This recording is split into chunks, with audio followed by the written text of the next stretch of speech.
Terima kasih. Bismillahirrahmanirrahim. Assalamualaikum warahmatullahi wabarakatuh. Terima kasih para pejuang-pejuang rakyat, kaum-kaum progresif revolusioner sudah hadir di sini. Ini menandakan kita akan segera mengevaluasi 1 tahun pemerintahan Prabowo. Tidak usah disebut wakilnya, soalnya wakilnya anak haram konstitusi. Jadi kita mencoba memisahkan mana yang benar-benar sah, mana yang benar-benar tidak sah. Apalagi hari ini ramai sekali pemberitaan di Australia, di luar negeri maupun dalam negeri terkait masalah pendidikan terakhir Gibran itu ternyata cuma sampai diperkirakan tamatan SD. Yang nulis ini seorang apalagi alumni IPB, dan kemudian mengambil gelar PhD-nya di Universitas Sydney di Australia sana.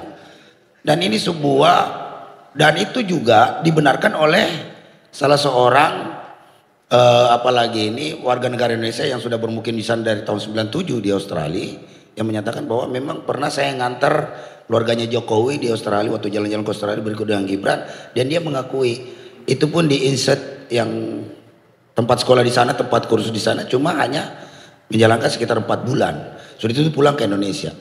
Nah, tiba-tiba hari ini KPU kemarin itu kan sempat membuat aturan, nggak boleh dokumen-dokumen yang bersifat apalagi ini pribadi itu dipublikasikan di website KPU. Nah, kemudian dikritik oleh netizen, akhirnya aturan itu dibatalkan. Ini membuktikan bahwa memang apalagi ini demokrasi kita ini, sistem pemilihan kita ini memang diisi oleh para berdebah ini, bajingan-bajingan semua ini, yang memang harus segera diluruskan oleh rakyat.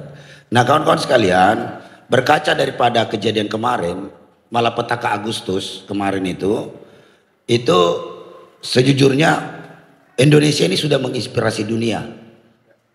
Kemudian meledak di Nepal, sampai muncul istilah dinepalkan, kemudian juga kawan-kawan di Filipina, kemudian juga di beberapa daerah Amerika Latin, di Eropa, bahkan Prancis, ya kan, itu ramai menggelar seperti yang dilakukan oleh para kejadian malapetaka Agustus.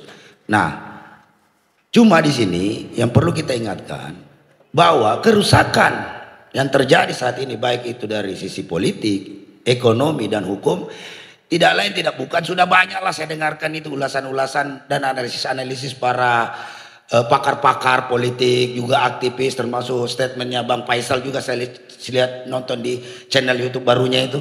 Apa namanya channel YouTube barunya Bang? Singkosa, ya kan? Itu jelas sekali bahwa ini jelas dilakukan yang namanya oleh Joko Widodo. Ya kan? Jadi tidak usah sekarang malu-malu bahwa memang biang kerok kerusakan bangsa ini, biang malapetaka bangsa ini, yaitu Joko Widodo. Jokowi. Maka tidak salah buruh berteriak kemarin mundurkan Jokowi. Setelah mundur karena sudah tidak menjabat lagi presiden, sekarang gilirannya Jokowi itu harus mempertanggungjawabkan segala dosa-dosa politiknya. Maka hari ini kita akan deklarasikan seluas-luasnya kepada seluruh rakyat Indonesia, baik dalam dan luar negeri, tangkap dan adili Jokowi. Segera itu. Kalau memang pemerintahan Prabowo masih ada nego-nego lagi, panjang kali lebar lah, ya sudahlah, rakyat ini sudah muak. Karena apa yang terjadi di stabilitas politik hari ini, baik politik, ekonomi dan hukum, itu akibat Jokowi. Satu kata, hanya Jokowi pelakunya itu, ya kan? Nah, apalagi kita kaum buruh ini paling sakit hati sama Jokowi. Sakit hatinya pertama dia bikin undang-undang brengsek sialan yang amburadul ugal-ugalan itu, undang-undang Omnibus Law. Kedua, dia juga yang kemarin yang tangkapin aktivis buruh, pimpinan buruh. Ini SPSI ini nih, ketua umum lu tuh Jumur Hidayat ditangkap di rejimnya Jokowi sama Bangsa Ganda sama Anton Permana. Saya aja bukan SPSI sakit hati, apalagi ente. Harusnya sakit hatinya lebih. Nah, ini dendam-dendam kesumat oleh buruh Indonesia. Kemarin saya sudah sampaikan juga kemarin waktu audiens dengan Komisi 9 kemarin di DPR, bahwa kaum buruh sudah merasakan trauma luar biasa akibat undang-undang Omnibus Law ini, ya kan? Dan penderitaan itu jelas. Yang buat itu siapa? Ya Jokowi. Masa undang-undang sial itu dibuat dalam tempo yang singkat-singkatnya, ya kan? Sementara sekarang RUU perampasan aset itu ya kan dilemparkan DPR, padahal bisa saja dia bikin perpu kayak kemarin kayak undang-undang Omnibus Law. Apa bedanya? Karena waktu itu dia berkuasa takut juga dia digarung sama rakyat. Takut juga dia dirampas asetnya. Nah, sakit hatinya buruh ini ya kan tidak bisa dibendung lagi.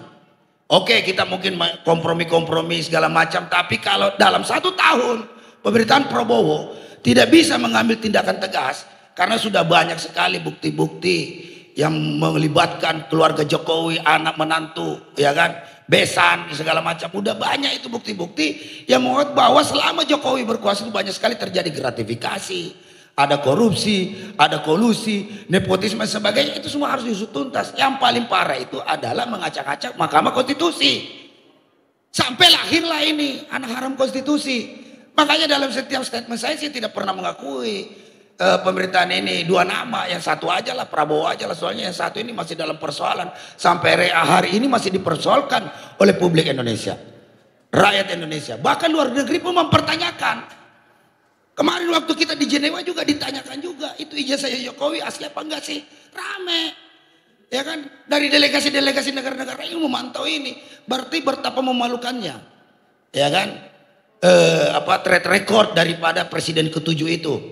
Sehingga memang tidak ada kata lain, kita semua bersama-sama hari ini kita mencoba menghimpun semua kekuatan-kekuatan rakyat untuk segera kita tangkap dan adili Jokowi.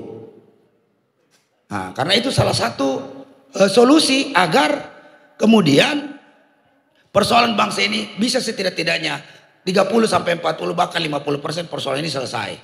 Kemudian kita tambah juga reformasi Polri ini harus kita kawal sama-sama. Ya kan? Karena yang tangkap ketum Pak Jumur itu Kabar Eskrimnya waktu itu yang sekarang jadi Kapolri. Ya kan? Teman-teman harus ingat itu sejarah itu. Kapolri dia waktu itu Idam Aziz.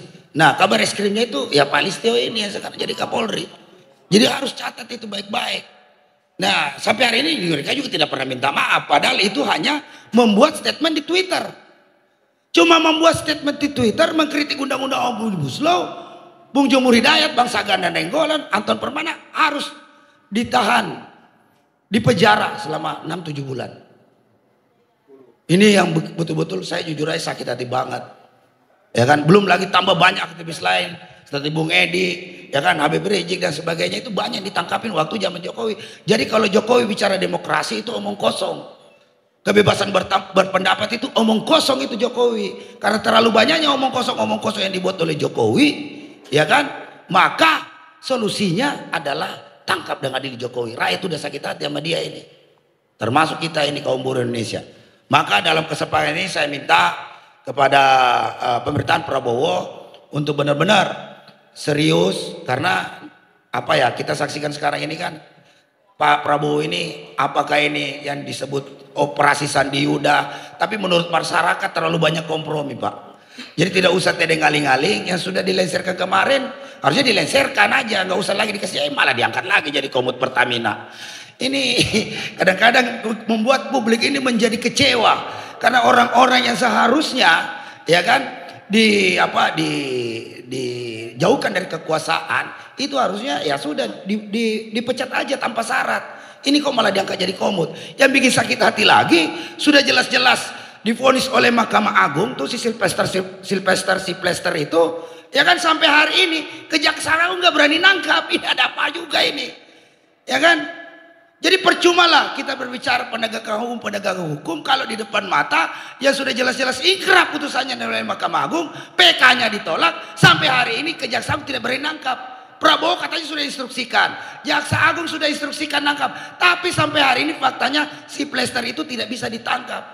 Berarti ini ada main semua. Jadi sudahlah, karena hidup ini hanya sandiwara. Di Indonesia ini sandiwaranya udah kentara banget, siapa-siapa yang main. Maka jangan salahkan rakyat ketika rakyat menggunakan hak konstitusinya, yaitu pasal 1 kedaulatan adalah di tangan rakyat. Dan itu bisa saja ya kita lihat aja nanti ke depan, ya kan. Nah sebaiknya Pak Gibran juga segera mundur karena skandal ijazah ini memang menjadi problem tersendiri juga, dan ini amat sangat mempengaruhi pemerintahan Prabowo. Mungkin itu saja yang ingin saya sampaikan dan satu kata bahwa segera tangkap adili Jokowi dan keluarganya.